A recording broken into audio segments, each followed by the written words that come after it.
Selamat pagi, peserta dari Seminar Nasional Universitas Macung. Perkenalkan, nama saya Ounu Zaki Sukaton. Hari ini saya akan membagikan hasil riset saya tentang variasi bahasa. Riset saya ini didukung oleh MRG, Macung Research Grant dari Universitas Macung, ya. Dan mari kita mulai saja. Ini biografi singkat saya lulus dari Universitas Indonesia tahun 2011, dan saya lulus dari Australian National University tahun 2018. Area riset saya itu linguistik dasar, seperti fonetik dan semantik. Ada juga linguistik terapan, seperti sosiolinguistik, psikolinguistik, dan linguistik forensik. Nah, buat yang tidak terlalu familiar dengan sosiolinguistik, ya, karena ini yang akan saya bahas hari ini, pada dasarnya sosiolinguistik adalah interdisipliner antara variabel sosial dan variabel linguistik. Seperti bisa kita lihat di bagian di sebelah kiri, jadi bahasa mempengaruhi orang-orang, kemudian mempengaruhi tempat juga, dan juga mempengaruhi sistem sosial, ya. Nah, orang yang mempeloporkan variasi bahasa itu adalah Bapak yang di sebelah kiri ini, ya. Namanya Bapak William Leboeuf. Orang yang mendalami variasi bahasa itu disebut variationist. Kemudian ini salah satu bahasan pokok di sosiolinguistik. Nah, contoh variasi bahasa yang ada di dalam negeri itu bisa kita lihat dari bahasa Jawa sebenarnya. Jadi dari segi fonim itu kalau di Jawa Tengah di kata getih itu, ya. Kalau kalau bahasa Jawa Timurannya itu getih, jadi bukan getih. Getih itu lebih ke Jawa Tengahan. Artinya sama, tetap sama, daerah, ya. Gitu. Kemudian kalau apuh itu lebih ke bahasa Jawa Tengahan. Kalau di sini di bahasa Jawa Timuran itu apuh, ya, atau bengkak. Dan seterusnya dan seterusnya. Jadi ini yang hanya berbeda satu fonim saja, ya. Dan kalau leksikon atau vocabulary itu juga bisa berbeda-beda. Ini juga masuk ke bahasan sociolinguistic variety. Jadi bisa kita lihat aja di situ. Salah satunya kalau di Surakarta, di Yogyakarta yang disebut-sebut sebagai standar bahasa Jawa, begitu, ya. Kalau di Surabaya atau di Malang berbeda, gitu. Contohnya kata kowe saja, ya. Kalau di Surabaya atau di Malang itu orang-orang lebih ngomongnya kon atau awakmu. Oke. It has nothing to do with kromo inggil atau ngoko, ya, tapi yang jelas bahkan di level ngoko saja bisa berbeda. Nah, ini riset saya. Jadi riset saya itu judulnya well, Variation in Dress Vowel Realizations Before Lateral L in Australian English. Jadi ini tentang merger dua phonemic contrast. Jadi dua fonim di merger jadi satu. Yang di merger adalah fonim dari apple, di apple vowel sama dress vowel. Cuman di sini saya lebih memfokuskan ke dress vowel, ya. Jadi ke E-nya aja. Nah, sumber dari literatur saya yang saya review adalah satu dari Gordon dan McLagan. Itu dia melihat merger tentang dua diftong ini, ya, di New Zealand. Jadi ia sama e. Nah, akhirnya mereka menemukan bahwa setelah rentang waktu yang cukup lama, itu near and square, jadi dua diftong itu akhirnya merger atau menjadi satu diftong, yang satunya lagi tidak dipakai untuk maksudnya tidak didistinguish lagi, tidak dibedakan lagi, karena semuanya merger ke near, ya. Kemudian salah satunya lagi dari literatur review saya adalah dari Hay et al. Itu dia yang menginvestigasi konsekuensi dari sound merger ini, ya, untuk speech perception. Jadi akhirnya ketika adanya merger dan orang-orang makin sadar bahwa ada merger ini, itu dijadikan bahan untuk identifikasi orang dari daerah tertentu, seperti itu. Kemudian menurut Lux, etc., ya, itu ada mergering dress and trap vowels di regional Melbourne di Australia ya. Jadi ini yang mendasari saya untuk membuat riset saya. Kemudian ada juga temuan dari Cox and Talator, itu juga tentang merger, cuman di sini dia lebih ke environment HVD, jadi V-nya itu vowel ya, jadi vowelnya nanti yang diganti-ganti, tapi fonem depannya sama fonem belakangnya tetap, dan environment HVL. Ini juga yang mendasari pemilihan kata-kata yang saya pilih untuk saya analisa. Nah, kemudian menurut Lebov itu kita harus take into consideration, maksudnya memikirkan conversation yang natural, jadi percakapan yang natural. Ketika mereka tidak diobservasi, mungkin akan melakukan hal yang berbeda daripada ketika mereka diobservasi atau observer paradox ya. Terus riset question saya atau pertanyaan saya ini, apakah seks dan geographical origin atau daerah asal itu ada hubungannya sama L&L merger? Terus speech style apakah berpengaruh kepada munculnya sound merger ini? Maksudnya kalau misalnya dia ngomong formal atau ngomong informal gitu, apakah berpengaruh? Terus perempuan atau laki-laki apakah juga berpengaruh, dan dari mana mereka berasal dan sebagainya. Nah, metodologi yang saya gunakan adalah ada satu male speaker dari Victoria, dari daerah yang saya lihat, dan satu male speaker dari daerah sebelahnya ya, jadi South Australia.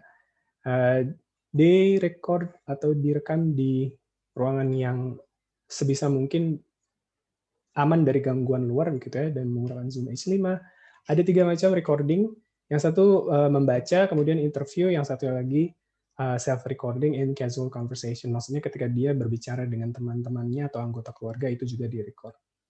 Tapi yang record dia sendiri, orang yang, jadi ini self recording ya, kecuali yang nomor 1 dan nomor 2, yang nomor 3 itu yang dia melakukannya sendiri untuk meminimalisir observer paradox.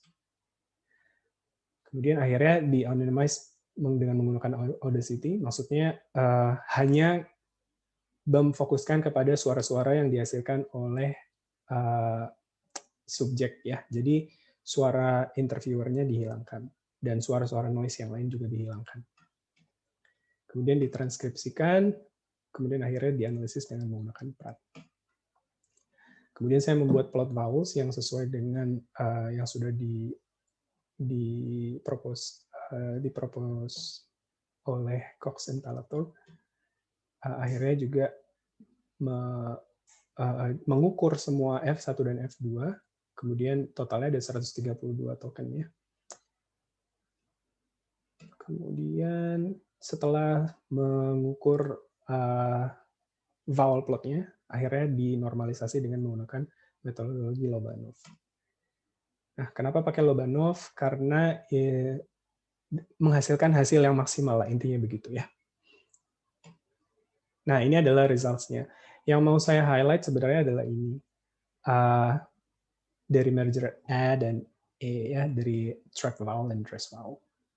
Kalau kita lihat di verb, dia produksinya cukup distinct, cukup berbeda, karena kita bisa lihat dari F1-nya, itu bedanya sampai 200 skor.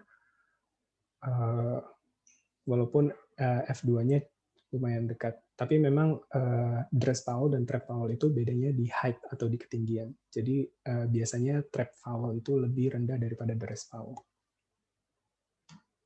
Nah, ini setelah dinormalisasi punya punya verb, jadinya seperti ini. Kemudian kalau kita lihat dari ham yang subjek yang satunya lagi, itu juga lumayan distinct ya, lumayan berbeda. Apalagi ini lebih signifikan lagi bedanya dress vowel sama trap vowelnya.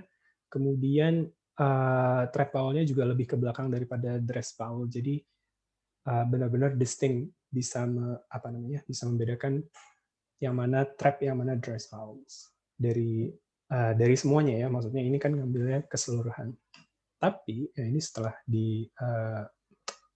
dinormalisasi dengan menggunakan teknik Lobanov.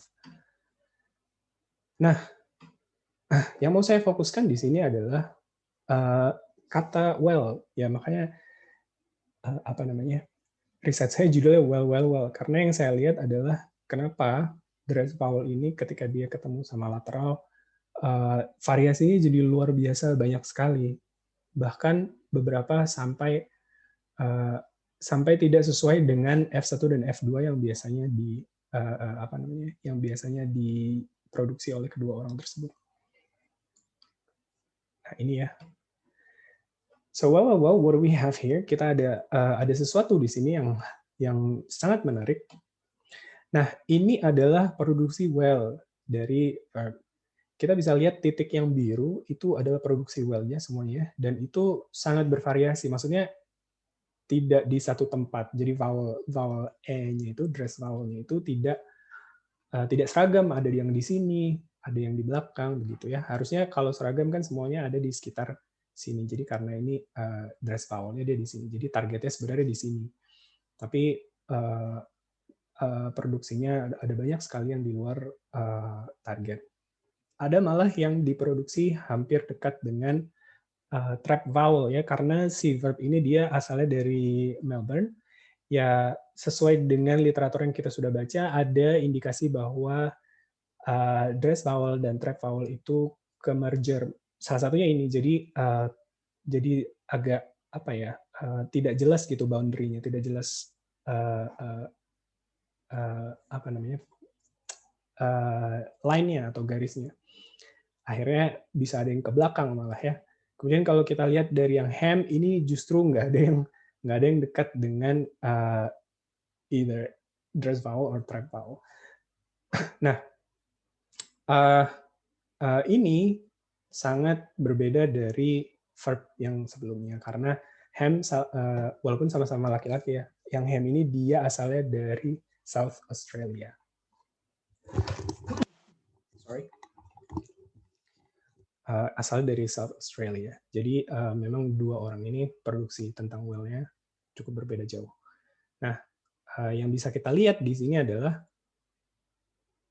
poin-poin ini ya. Jadi sebenarnya mereka bisa sih memproduksi e dan a, walaupun waktu kita masuk ke WVL environment itu variasinya sangat luar biasa.